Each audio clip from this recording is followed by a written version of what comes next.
On this episode of ResiWeek, we come to you live from InfoComm 2019 talking about the opportunities for residential in the commercial space. All this and more on this episode of ResiWeek.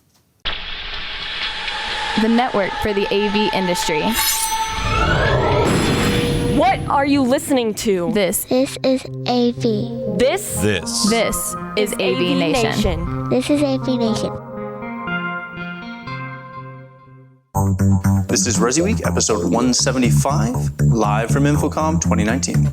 AVNation is brought to you by Atlas IED, innovative audio solutions for every business environment. Hey, this is Matt for AVNation.tv. We are here in lovely Orlando, Florida for InfoComm 2019, and we are recording a live version of, or an on-premise version of ResiWeek for this week. This week I have with me Ken Eagle from Atlona. How you doing, my friend? Oh, I'm awesome. Happy to be here, ready for another show. Thank you for taking time out of the prep in the non-air conditioned space to hang out with us. My pleasure. We have Alicia Henley from Access Networks. How you doing, ma'am?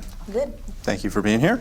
And we have Taft Strickland from Just Add Power. How you doing, bud? I'm doing good. Excellent. All right, ladies and gentlemen, let's kick this off. Obviously, we are here at InfoComm 2019, and this is primarily a commercial show, but since we are a residential show on this show, and there's a lot of people like myself who are doing both residential and commercial, I wanted to start off by asking each one of you what the industry's done to attract residential integrators into the commercial space, because it's not just residential dealers looking at things going, oh cool, I'm gonna go play in that world.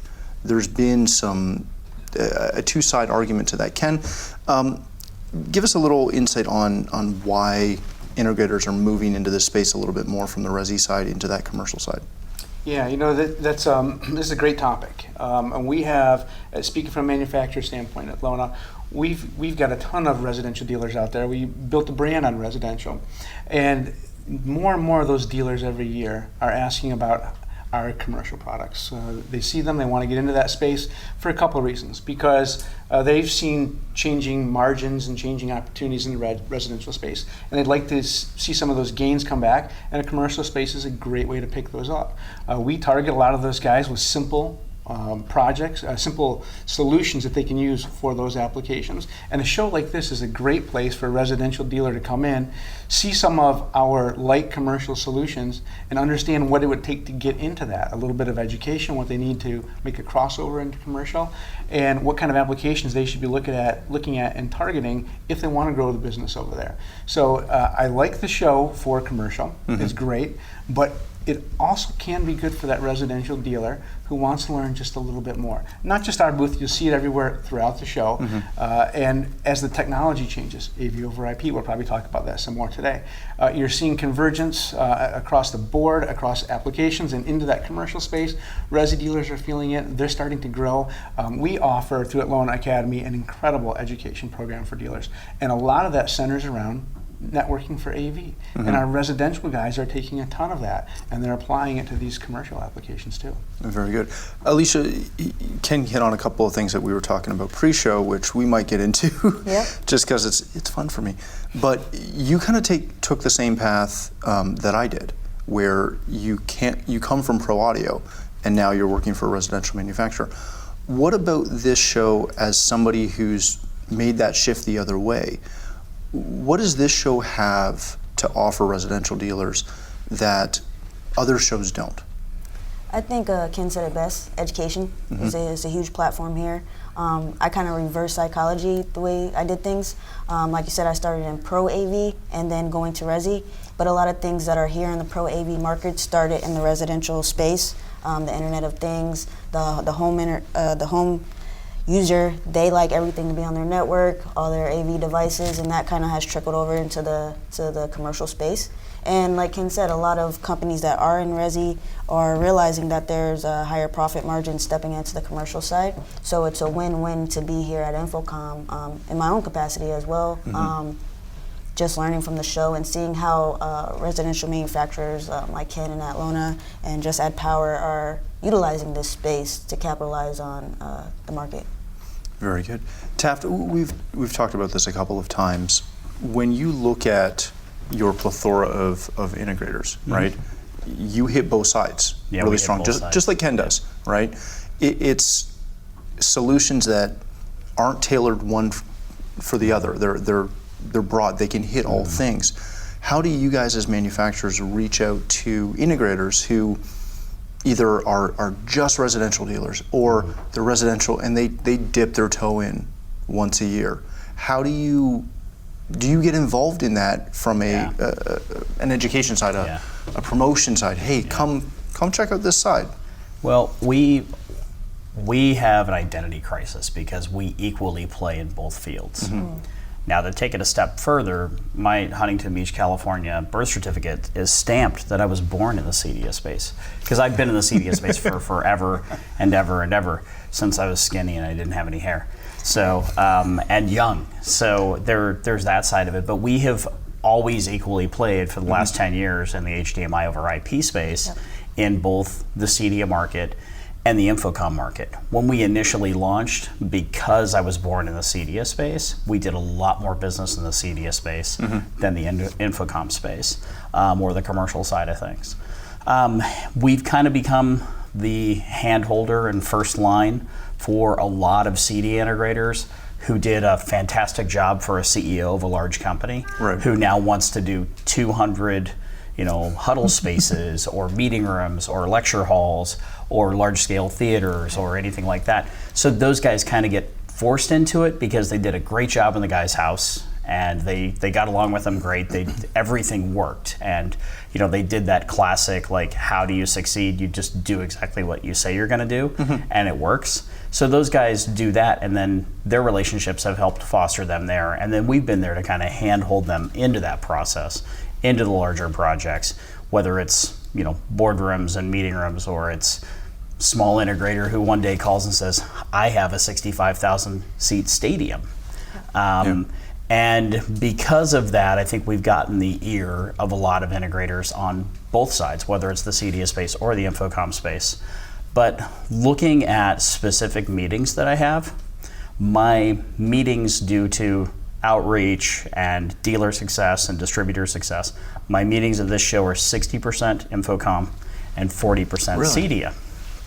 I also feel like all of the trade shows, now that they're owned by companies and they're not part of an actual organization, I feel like they're trying to drive attendance as much as they can. So they're trying to bring more crossover products from one space or the other, as CEDIA tries to be more InfoComm and as InfoComm tries to be more CEDIA. So we're seeing a lot of people attend more, but then also with the cost of shows, especially in Orlando, which is the happiest place on earth. Of course, as we are all grinning ear to ear. I have my magic band. You've got your magic band ready to go. Yeah. But the question is what if the happiest place on earth is standing in line for an hour in the heat for a 3-minute ride? That's pretty amazing. But we're also seeing people who will do InfoComm one year, CEDIA the next, or they'll do just InfoComm every other year, or they'll have a year that's good and they'll go to both shows, and then they'll only go to one the next year. So kind of dividing up a little bit more. So what do integrators miss out on when they make that decision? And I talk to all kinds of integrators on both sides of the industry, if you will, who they want to go to everything, they want to attend everything, they want to take every training class, but they can't due to time. It's not just fiscal. A lot of it is just the time.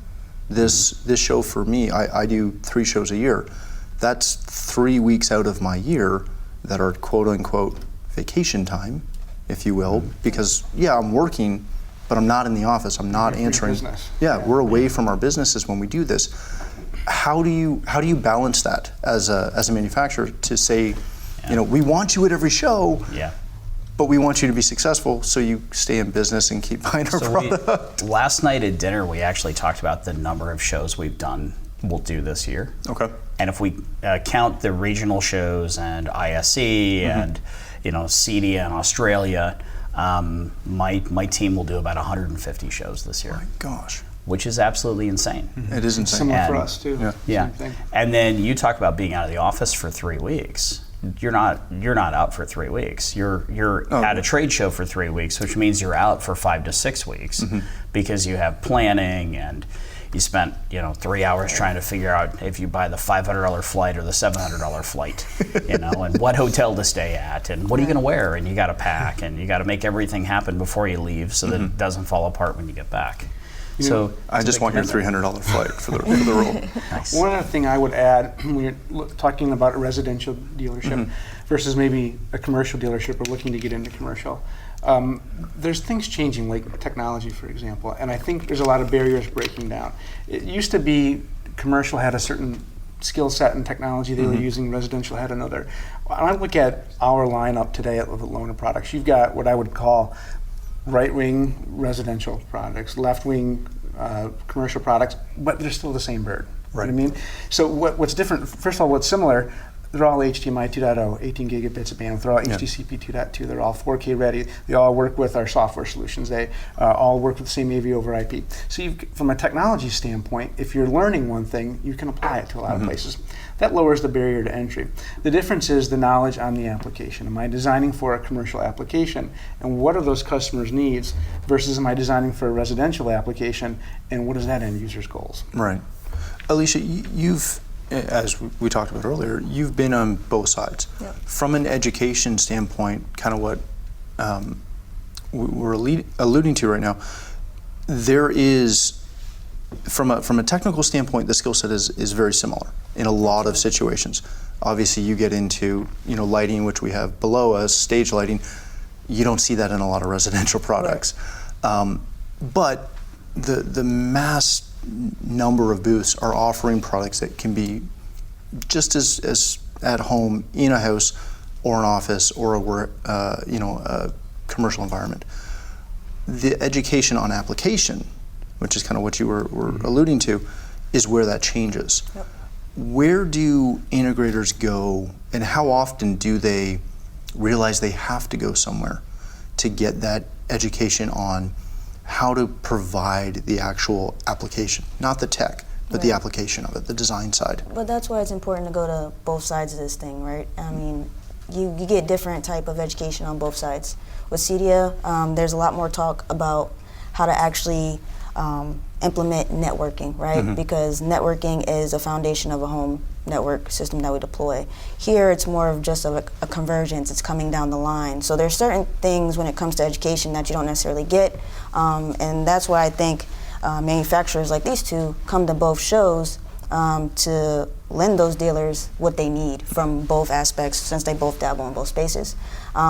And that's what I've learned by coming to both shows. Like, I'm not here as far as access networks because we don't showcase at InfoComm, right, but we do actually dabble in commercial projects. I mean, it all works hand in hand. Like you said, the applications can be used on both sides of the field, of the playing field. It just depends on how you want to deploy them, but you need the education and you need to know what products are out there. So what are the three of you looking forward to out of this show? Is it strictly a, obviously for the two manufacturers, it might be a little bit easier to quantify. Are you looking for lead gen? Are you looking for quality meetings? Are you looking for the opportunity to present, the opportunity to train? What drives that side of things for you? Well, I can tell you from an Lona standpoint, we like to use this show to launch new ideas, new products. So we've got a lot of new demos on the floor, live demos. We encourage people to come and see those. What we're looking for is someone who maybe has heard of the brand or just getting used to the brand, wants to come in and go, what is an Lona?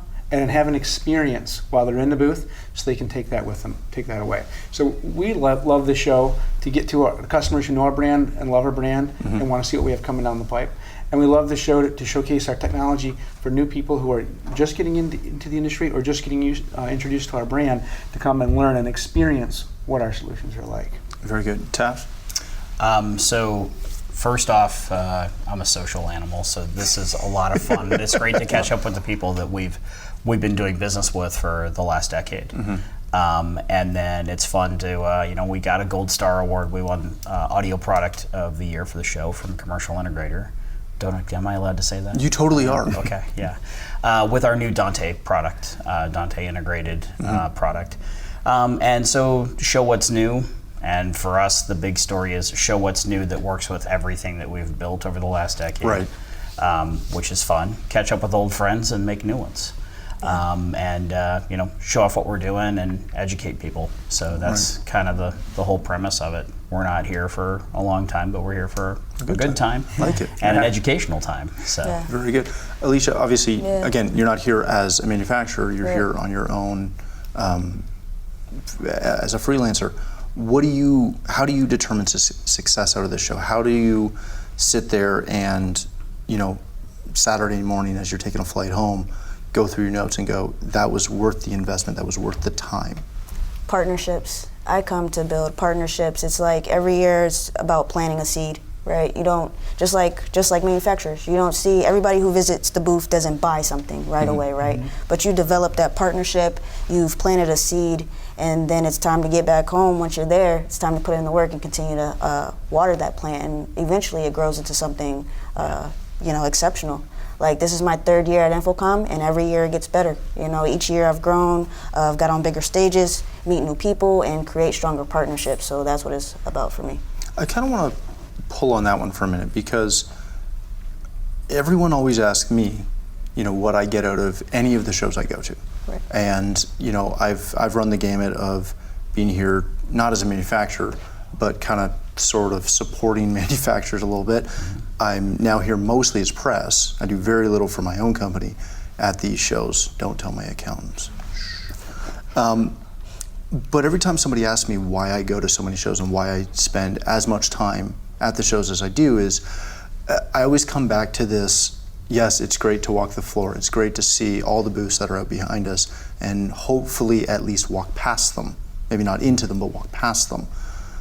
But I've always come back to this: the show is the most important thing for me out of the year, because I get to get FaceTime with you and you and you and everyone else that hopefully I get a chance to stop and say hi to for 5 minutes. How does that community aspect of this industry really, benefit either you personally, your companies personally, or the people you work with? Because again, this is one of those situations where we have 2 competitors who maybe you're not like best friends, but you're very civil. Everybody's happy. Nobody's yelling. Right. Nobody's getting kicked out of booths yet because the floor hasn't opened yet. But there is that big sense of community. What drives that? Yeah. Well, I mean, to comment on both Taft and Alicia, who both kind of think keyed in on this initially and said it's about relationship. That's right on, nail on the head. And what drives that is this whole industry is about relationships. It's about connecting with people. I mean, how many, what is this, 40,000, 45,000 people now, right? All together in one spot. I can't see that many people in 5 years traveling around the country. And some of these people, they're great industry friends. You meet somebody for just a few minutes and you don't see them again for another year, and you immediately have that connection again. We're in the same industry, we have the same passion, we talk to the same customers, but we don't see each other every day or talk every day. So you come back to these shows and you reconnect with those people. And more than anything, what that does for me after I leave here is it drives excitement. I mean, the whole week leading up to the show, I'm ball of energy. I'm excited to come here. I'm going to see new people, because I know when I'm done, I'm going to leave with my tank full again, full of energy to get back out there in front of customers and pitch in these new things. And that's what drives that. It drives passion. Drives passion. Yeah. Exactly. And while we're in this super high-tech world, selling the coolest and neatest gadgets and seeing the gamut of everything to communicate from here across the country, nothing replaces face-to-face business. Right. It really doesn't. Don't tell Zoom or anybody else that. But until I can shake hands with somebody or pat them on the back and I don't jump on a Zoom call and say, "How's your family? How's your kids?" Blah blah blah blah blah. You can't do that. So I via should stop Facebook doing that? Or you can still do that. So I always tell the same jokes when I get on a Zoom call, always. But that's just me. But seeing people in person, that personal touch. At the end of the day, what we have in common, we all 3 do business with people, and those people turn into our friends and our colleagues. And it's a small industry. It really is. I had somebody tell me they had 250,000 connections within InfoComm, social media connections.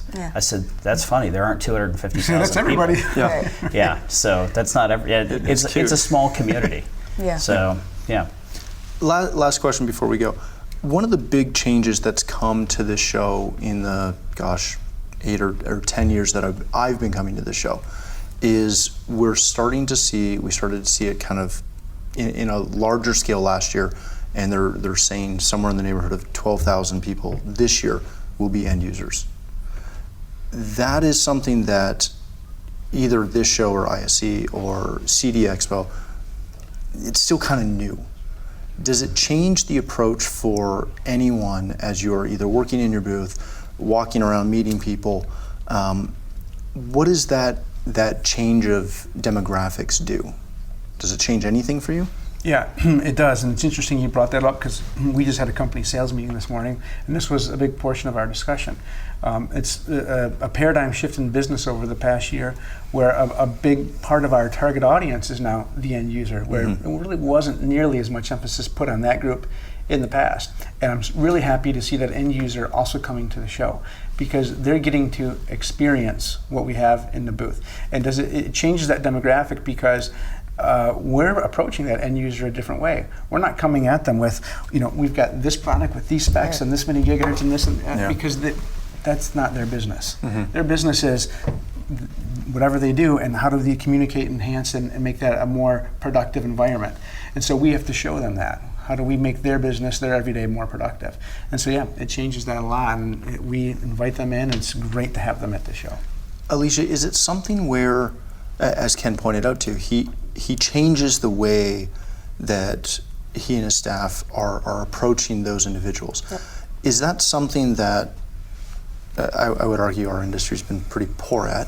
We're really good to jump into specs and jump into all the techno mumbo jumbo that we love, and the client or end user kind of just clues out until you get down to that price point. Is it something where integrators can or should kind of observe that in some of their meetings and try and get a takeaway from that to better sell to their clients? Absolutely, because what I heard Ken saying just now is that, okay, these end users are in our booth, and we're not capitalizing on selling our products, we're capitalizing on selling that experience to the end user, which is what they want. I came into this space as an end user, so I wasn't, don't get me wrong, I'm interested in specs and all that, I'm just as big of a geek as anybody else, but what I really wanted to know was, how is this going to work in my real life situation? Right. You sell me on that, you sell me on a product. So overall, it's about the experience, and that's great from a manufacturer point of view. And personally for me, that leaves me a platform to educate the end user. I think that's the most powerful thing. The more the end user knows, the easier it is for integrators, dealers, manufacturers, everyone as a community. So it's a win-win.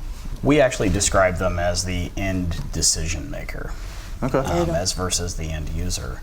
I have some meetings this week with, people, whether it's in the hospitality business or university, or somebody, an integrator who's bringing in somebody who owns a chain of restaurants. And at the end of the day, a lot of them are the end user, but then you also end up with the person, and the person that runs AV for the mega church, who once he stamps it, then the church becomes the end user. So we call them end decision makers. It also makes us more aware of talking about wholesale pricing, so we don't do that. So, because we don't have a suggested retail, because we want our integrators to make as much money as they feel like they need to make, whatever they're comfortable with. Does it change the conversation if I, as an integrator, bring one of my clients with me, versus if my client just shows up? It becomes an experience conversation at that point. There are a lot of things that go away. Here's our setup software. Here's this. Here's that. The conversation begins with, we have a 5-year advanced replacement warranty. We'll overnight you a replacement. If there's a problem. Then the talk about here are the places that we are in these stadiums and these retail stores and this global partner and this global headquarters and things like that. So it becomes more of an experience conversation, and I actually think it's forced some of our technical team that work the booth to hone their sales skills. And it's good for them. And when one of them turns and says, wait a second, we're in this stadium, I didn't realize we did that project. Or, I didn't realize we did Eastern or European headquarters for Nike. Right. And so things like that. So it really becomes more of an experience conversation. Right. And how is this going to work in your application, and how is it going to fill what you need? Does it force you guys as manufacturers to, I don't want to say pay more attention to the badge, but does it force you to start every conversation with, so who are you with, what do you do, what's your level? That's the beauty of the badge. Yeah. And on that note, Yeah. perfect. All right, gentlemen and ladies, let's end it there. Thank you so much for taking some time out of setup day.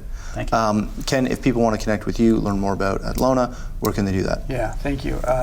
You can reach us on atlona.com. You can find us on social media as well. And you can reach me at ken.eagle@atlona.com. Excellent. Thank you so much for being here. Alicia, of course, thank you for being here. Anytime. People want to connect with you, also learn more about Access Networks. Where can they do that?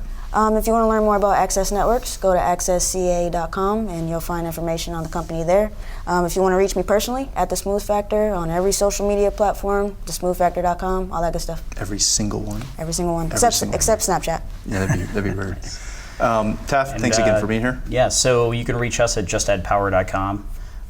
We're on Facebook and Twitter, and we're with all the cool kids on Instagram too. Woo-hoo. So I'm too old to understand how Instagram works fully. I still accidentally do stories all the time. Yeah, there you go. And I don't mean and to. We're not on Snapchat, but we're everywhere else. And then you can reach me personally. I run our global sales team, and my official title is The Dude. The Dude. Yeah. No. And so Taft, T-A-F-T, at justaddpower.com. You should also have The Dude at Just Add Power You know Redirect. what? I'm going to do that tonight. You should do that tonight. Yeah, That I'll do is that cool, tonight. actually. Excellent. Well, again, thank you all for being here.